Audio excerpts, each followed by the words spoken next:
Have you ever built something with your own two hands? Not just build it, but dream it, bleed for it, bet everything on it, and then walk into it one day and realize you don't even exist there? Not because you chose to stay hidden, but because of them, you're invisible, like you were never part of the story at all. That was today. Name's Carter Bishop, 54 years old, 800 million in the bank, built brick by bloody brick. No shortcuts, no rich uncles, just grit, mistakes, and stubborn dreams that refuse to die. Solace Bay Resort wasn't just a hotel. It was a promise I made to myself a lifetime ago, back when luxury was just a word rich folks used, and I was pulling double shift just to stay fed. Now look at it. Villas wrapped in glass.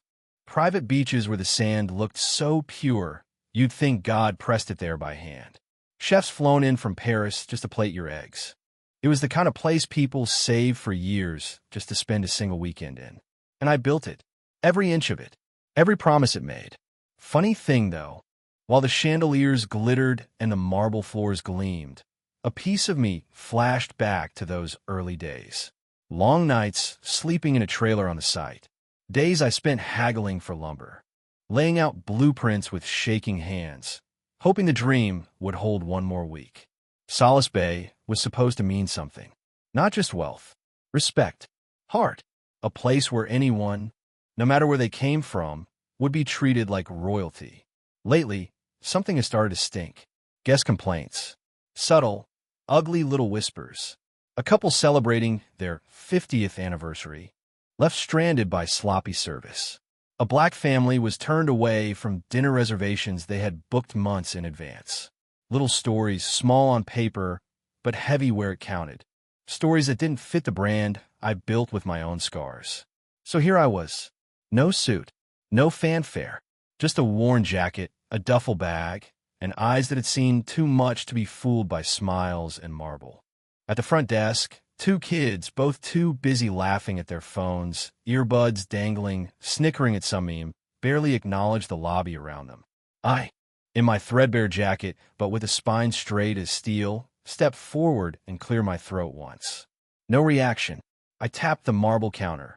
Not hard, not rude, just enough to say, I'm here.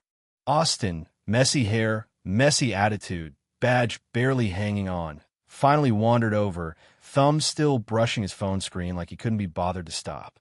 Yeah, he said, not looking up. No, welcome to Solace Bay. No, good evening, sir. Just a grunt in human form. I smiled the way a mountain smiles before it crumbles on your head. Reservation for Bishop. Austin clacked a few keys, squinting at the monitor like it was written in ancient Greek. Then, without even a second glance, he leaned back and smirked. Don't see ya. Maybe you booked the wrong Solace Bay. Happens. There's a Motel 8 down the highway. The words fell into the marble silence like a slap. Not loud, not angry. Worse, casual. Like brushing lint off a jacket. Like dismissing the rain. I tucked my phone away slowly, keeping my gaze steady. Controlled breathing. Controlled heartbeat. Because this wasn't a system glitch. This wasn't a clerical error. This was a choice.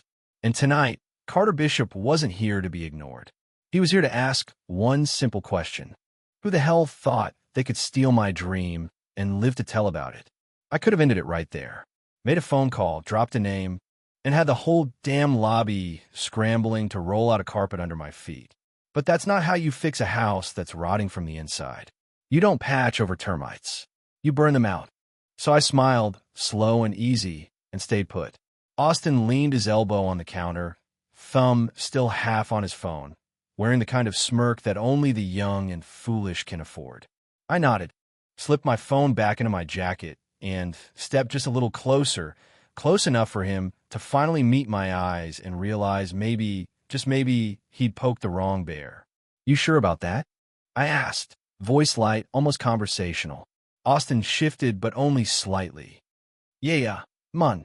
Checked twice. Nothing. I chuckled under my breath, not mocking, not loud, the kind of laugh that makes the hair on the back of your neck stand up without knowing why.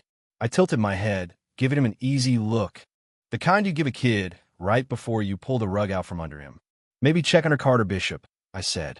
He rolled his eyes hard, tapping the keys with fake patience, clattering like he was doing me the biggest favor in the world. A few lazy clicks, a frown, and then stillness. Not for long, just a flicker. A frozen second where his fingers hovered too long.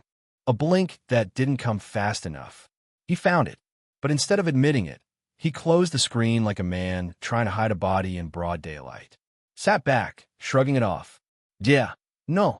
Still nothing. The system must be acting up. The lie was cheap and ugly. It hung in the air between us like the stink of something rotting. The lobby had quieted, though no one wanted to admit it yet. The cheerful music playing through hidden speakers felt like it belonged to a different world. The guests milling nearby started glancing over. Casual, but not casual enough. Everyone can smell when something's about to happen, even if they don't know what it is yet. I kept smiling, letting the silence stretch, heavy and hot, squeezing the room like a fist. You're positive? I said, even softer now. Austin nodded too quickly. Yeah, these systems glitch all the time. Happens. Funny. The only thing glitching was the pulse hammering at the side of his neck. I slipped my hand into my jacket again, pulled out the other phone. Not the one for emails, the other one. The one wired straight into the guts of the company. A few taps, and the truth blinked on his screen. Reservation, confirmed. Timestamp, 8:04 p.m. Cancellation, manual. User ID, AUS_3947. I turned the screen toward him. Didn't say a word. Just watched. He stared at it like he could will it away. Pale a shade. His hands twitched, useless and twitchy, like he wanted to reach for something but couldn't figure out what would save him. I leaned forward just enough so that no one else could hear but him. That you, Austin? The boy opened his mouth, but no sound came out. The lobby held its breath. The concierge froze behind his desk. The bellboy, halfway to the elevator, stood still like a statue. Even the couple lounging by the fireplace glanced up, sensing something deep and wrong tightening around the room. I straightened up, slow, deliberate, letting the moment bake. You want to recommend me that Motel 8 again? I asked, voice low enough to slice through marble. Austin didn't answer. Couldn't. And in that second, he understood. He hadn't just messed up a reservation. He'd stepped on a landmine, and it was already too late. There's a moment, right before a dam breaks, when the water goes still. No roaring, no crashing. Just silence so deep it presses against your chest. That was the lobby now. Austin stared at the screen, mouth opening and closing like a man who just realized he's been standing on thin ice the whole time. I could have dragged it out, could have made a scene. But some lessons hit harder when you don't raise your voice, when you just let the truth land like a hammer in a quiet room. I slid the phone back into my pocket and leaned casually against the counter, tapping a slow rhythm on the marble. What's your manager's name? I asked like I was asking about the weather. Austin swallowed, so hard I could hear it. Mr. Connolly, he muttered, eyes flickering toward the staff door like maybe salvation was hiding behind it. I nodded thoughtfully, as if considering a wine list. Good. Get him. Austin hesitated, rooted to the floor like his shoes had grown into it. I raised an eyebrow. Just once. He bolted. The kid nearly tripped over himself, scrambling to the back, leaving the counter empty, the lobby full of thick, uncomfortable curiosity. Guests whispered behind their hands. A bellhop pretended to polish a brass rail that was already gleaming. A little girl by the fireplace pointed at me and whispered something to her mother, who quickly shushed her. I let it all wash over me. No pity, no nerves. If you wait long enough, the world always shows you who's really in charge. 3 minutes later, Austin came back, dragging a man behind him. Mid-40s, thinning hair, nervous energy radiating off him like heat off asphalt. Mr. Connolly. I recognized him from the files, the general manager on paper, a benchwarmer in practice. He plastered on a smile, so wide it hurt to look at. Good evening, sir. Welcome to Solace Bay. He chirped, sweat already blooming at his temples. How can I help you tonight? I straightened up from the counter, slow, deliberate. You can start, I said, by explaining why your staff are canceling confirmed reservations without authorization. The smile cracked. Just a hairline fracture, but it was enough. I'm sure there's been some misunderstanding, he stammered. These systems sometimes don't. I cut him off, voice still low, still polite, but carrying enough weight to flatten a man twice his size. Lie to me. The room held its breath again. Mr. Connolly's face turned a deeper shade of red. Austin hovered behind him, small and pale and wishing he could sink into the carpet.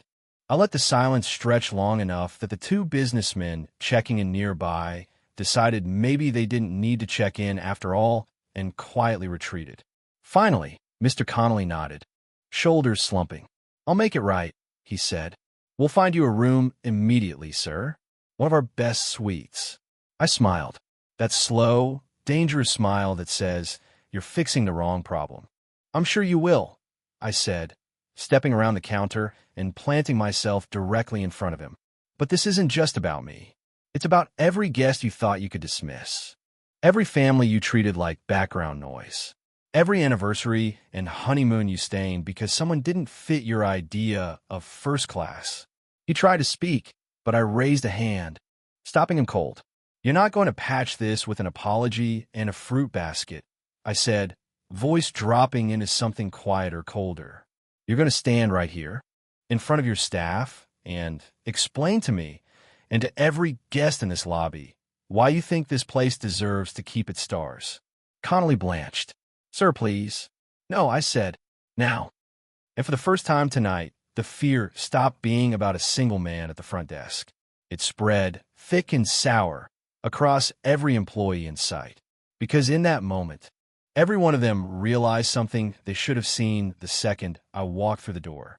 This wasn't just a customer they'd brushed off. This was the man who owned the building they were standing in.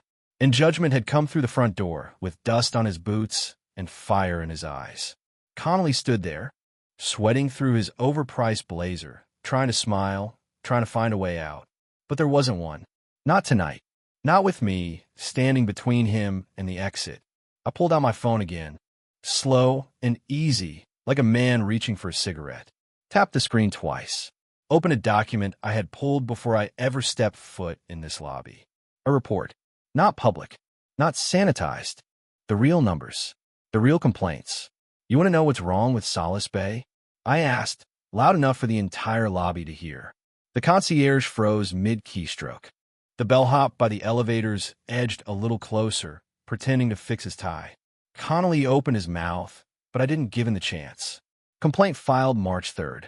An elderly couple is celebrating their 50th anniversary.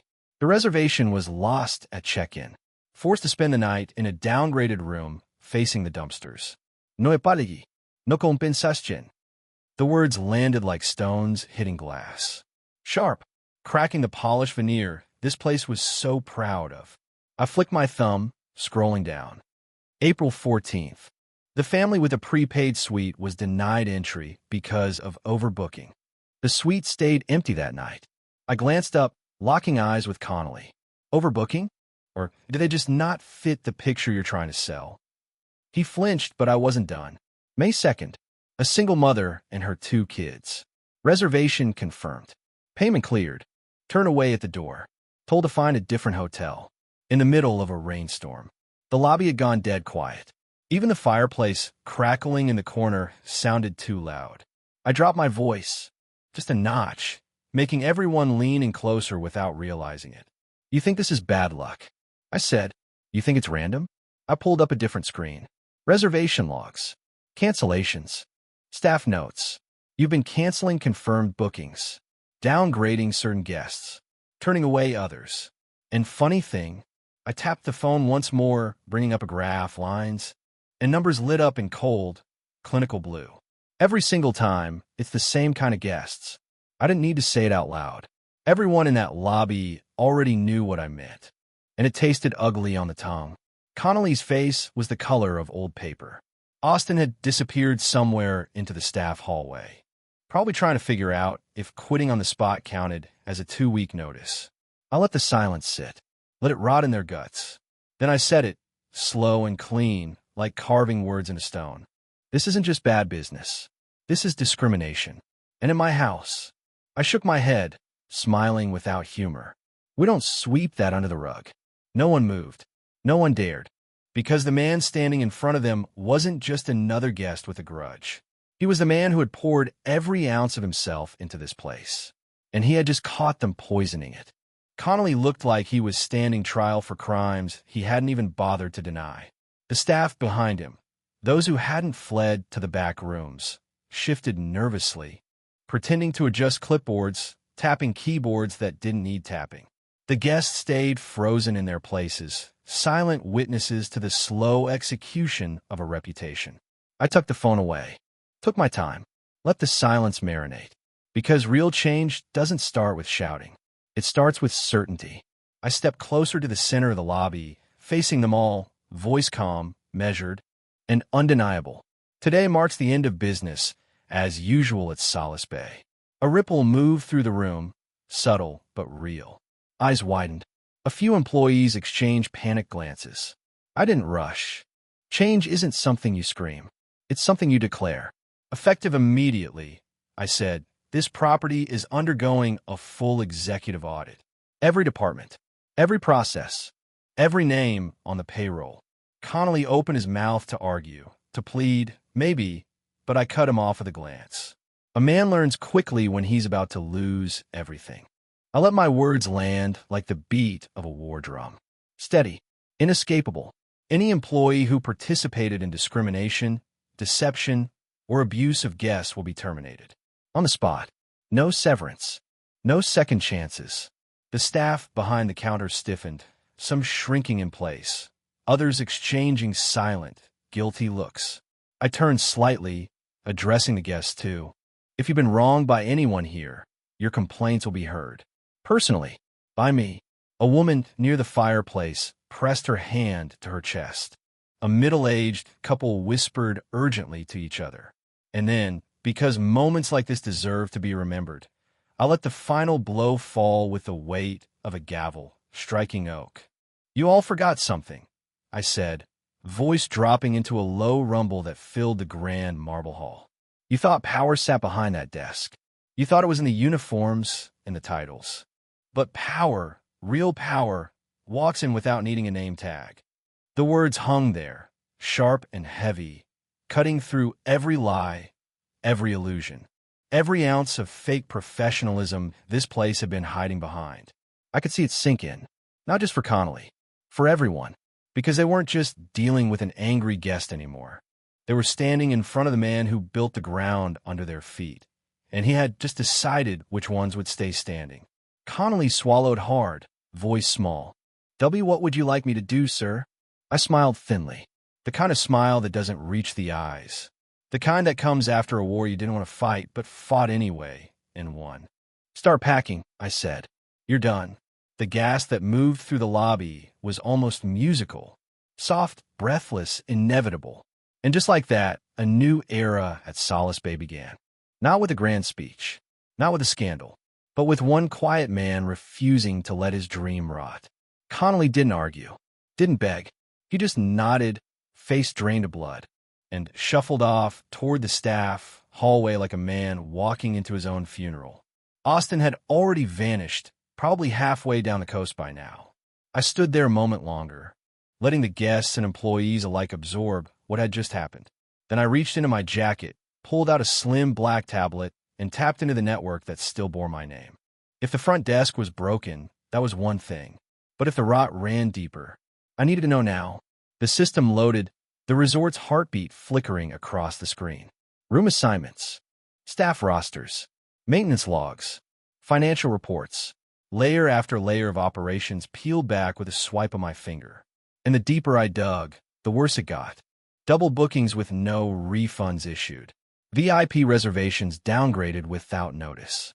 Private complaint reports were marked as resolved when they were never even read. Employee reviews are tampered with to protect bad managers. Vendor contracts renewed at inflated prices, suspiciously inflated, all rubber-stamped by senior leadership without oversight. I scrolled, eyes narrowing, every line of data another crack splintering through the polished lie this place had become. It wasn't just Austin. It wasn't just Connolly. It was the whole damn structure. They hadn't just neglected Solace Bay's reputation. They had sold it off, piece by piece, for bonuses, favors, and laziness, all under the illusion that the man who built it would never notice. I smiled. Not the kind you give to friends. The kind you give to storms when you know the roof is about to blow off. There's something about betrayal that's worse than violence. It's quieter, slower. It seeps into the walls, eats you from the inside. And now that I saw it, I couldn't unsee it. The tablet pinged softly. A new window popped open, an internal memo chain, one that hadn't been meant for eyes like mine. A series of emails. Leadership is discussing how to filter the guest list to create a better brand image. Translation. Pick who look good for marketing. Shut the door on the rest. Another ping. Another memo. Private discussions about bonus structures tied not to guest satisfaction, but to profitability on low-maintenance clientele. In other words, if you didn't look rich enough, didn't act the part, weren't easy enough to handle, you were a liability to be eliminated. This wasn't just incompetence anymore. It was systemic, and it was personal, because Solace Bay had been built for everyone who dreamed bigger than they were told they could. And these fools, these thieves, had twisted it into another country club with prettier lighting. I locked the tablet, slipped it back inside my jacket, and turned slowly, surveying the lobby one last time. Guests pretending not to stare. Employees pretending not to panic. Everyone is holding their breath. I adjusted the cuffs on my jacket, slow and deliberate, feeling a strange calm settle over me. Not rage, not sadness, just clarity. The kind of clarity that only comes when you realize you're not here to patch holes. You're here to tear the whole rotten house down and build something new in its place. The decision wasn't hard. It never is when you finally see things clearly. I tapped a quick command into the tablet, sending an alert through the internal system. Not a request, a summons. In under 10 minutes, every department head, every manager, every supervisor still standing on Solace Bay's payroll was called to the grand conference room, a wide, vaulted space lined with polished mahogany and floor-to-ceiling windows that stared out over the ocean. One by one, they trickled in, faces tight, steps stiff, some in rumpled uniforms, others in half-hearted suits, all trying to read the air to guess how bad things had gotten. None of them guessed badly enough. I stood at the head of the room, no podium, no table between us, just the open space of truth. And they lined up instinctively, like soldiers awaiting orders or convicts awaiting verdicts. No one spoke. The only sound was the low hum of the air conditioning and the soft slap of the ocean against the cliffs far below. I didn't rush. I wanted them to sit in it, to feel the weight of what they had done and what was about to happen. When the last of them filed, housekeeping, maintenance front desk leads, sales directors, food and beverage managers, I let the door close behind them with a final, heavy click. Then I started, not with yelling, not with threats, with facts. One by one, I read from the files pulled from their own systems. The cancellations, the discriminatory notes, the doctored reports. The bonuses were pocketed while guests were shoved out the back door. Each name, each violation, laid bare under the fluorescent lights like corpses at an autopsy. Nobody moved. Some tried to hide their fear. Some didn't bother. When I finished reading, I tucked the tablet under my arm and met their eyes, one after another, slowly, deliberately. "This place," I said, voice low but cutting through the silence like a blade, "was built on the idea that everyone, every single person, deserves a chance to feel like they belong. Rich, poor, black, white, young, old, it didn't matter. Solace Bay was meant to be a place where respect wasn't a privilege. It was a guarantee. I let that sit. I watched them squirm. I made them feel it. And you," I continued, quieter now, deadlier, "sold that promise for a few lazy bonuses and short-term profits." No one argued. What could they say? They knew. I knew. And now it was time to pay. I stepped back, hands clasped lightly behind me, and gave the simplest, coldest order of my career. "Those who were complicit," I said, "hand over your badges and leave the building. Tonight." The room didn't explode. It collapsed. A few managers tried to protest, to explain, to point fingers, but I held up one hand and the words died in their throats. "No excuses," I said, voice like steel wrapped in velvet. "You had your chance. You made your choice. Now live with it." Slowly, one by one, they moved. A shuffle of shoes. A few murmured apologies no one believed. The clatter of name badges hitting the polished wood of the conference table. It wasn't dramatic. It was inevitable. And in that inevitability, there was something almost sacred. A reckoning. A cleansing. When the last guilty soul slunk from the room, the silence they left behind was bigger than any speech I could have made. I turned to the handful who remained, the ones who hadn't bowed their heads, the ones who had dared to meet my gaze without flinching. A new beginning always needs a few survivors. And Solace Bay, well, she deserved nothing less. The room smelled different after they left. Not of fear, not of guilt, of something cleaner, sharper, like the first gust of air after a storm tears through. I stood there a moment longer, letting it settle, letting the silence breathe again. Then I turned my attention to the few who remained. They didn't shuffle. They didn't look away. They stood straight, eyes clear, shoulders back, not because they weren't scared, but because they still had something worth standing for. I walked slowly along the line, reading their faces like open books.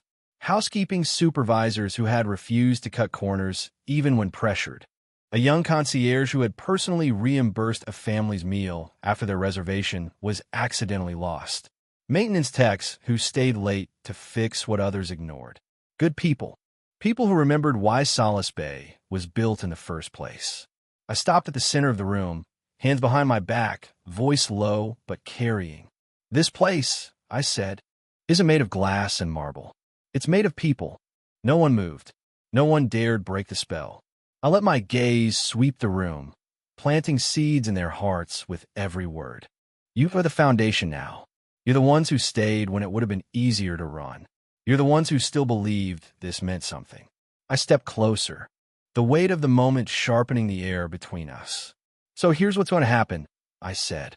"Solace Bay will not close. She will not apologize for existing. She will rise, cleaner, sharper, stronger than before. And you, if you choose to stay, you will be the hands that rebuild her." Their eyes widened just a fraction. Hope is a dangerous thing when it's real. It burns brighter than fear. I nodded slowly, giving them the dignity of choice. "But make no mistake," I continued. "The standards will not lower. The expectations will not soften. You will be held to a higher bar than ever before. Because you're not just employees anymore. You're stewards of a legacy." A beat of silence. A heartbeat. And then, one by one, heads lifted. Chests rose. Backs straightened. A simple, silent oath passed through the room without a single word spoken.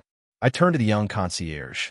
A woman barely in her 20s, but with a fire in her gaze that no uniform could dim. "You," I said. "Front desk lead. Effective immediately." Her hands trembled slightly as she nodded, eyes shining. I moved down the line, pointing to a maintenance tech. "You, facilities supervisor. Build it right this time." Another nod. Stronger this time. One after another, I assigned roles. Not based on tenure. Not based on resumes.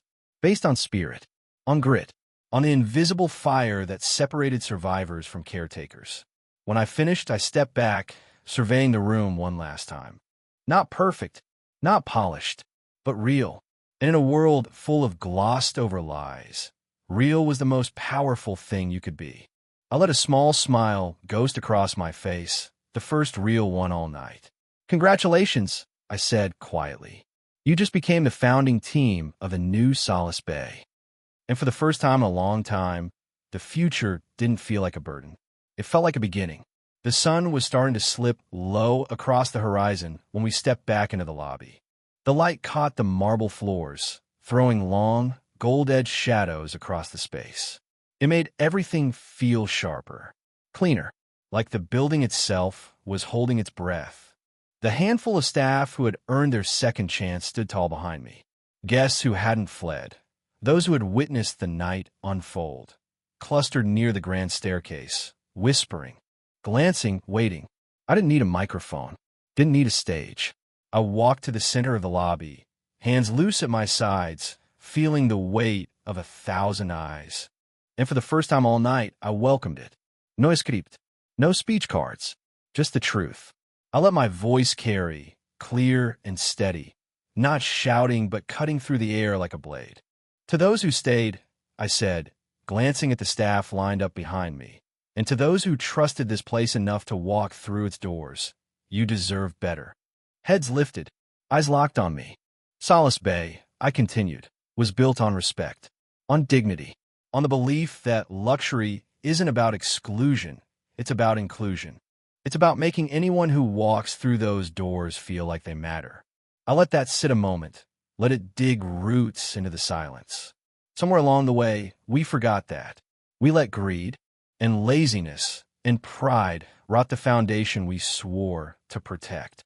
A shift in the room, a tightening in the air. I nodded once firm. No more.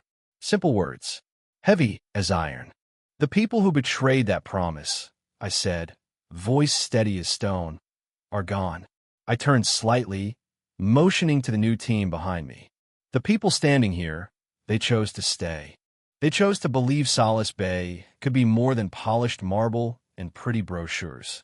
They chose to believe it could be great again. A murmur moved through the crowd. Someone clapped once, sharp and loud, then another. Then the sound swelled, raw and imperfect, but real. I raised a hand, and the room stilled again. This is our beginning, I said, quieter now, but every syllable hitting like a drumbeat in the chest. Not a restart, not a reboot, a rebirth. The young concierge, now the new front desk lead, stood a little taller behind me. The maintenance tech squared his shoulders. Tiny sparks of pride flickered to life across the faces lining the walls. I gave them one last thing to hold on to, one last promise to carve into the bones of this place. From this day forward, I said, every guest who walks through these doors will be welcomed like family. And anyone who forgets that will answer to me. No applause this time, just silence. A sacred kind of silence. The kind that says, something changed today, and it's never going back. I stepped back, giving the space back to them, to the guests, to the team, to the dream I had built and almost lost. And as the sun dipped fully below the edge of the world, Solace Bay didn't just survive. She stood reborn. The lobby faded behind me, a quiet hum of new beginnings stirring the air. I took the elevator alone. No entouraje, no fanfare, just the steady whisper of cables and the slow climb toward the top floor. The suite they had once offered to strangers and denied to me. Not tonight. Tonight it was mine. The door clicked open with a soft hiss. No gold plugs, no grand welcomes, just a clean, quiet space. Dark wood floors, soft linen sheets, a view that stretched forever over the restless ocean. I dropped the tablet on the coffee table, kicked off my shoes, and crossed the room barefoot, the marble cool under my soles. Outside, the last traces of sunset smoldered against the horizon, a deep, burning orange slipping into the hungry mouth of night.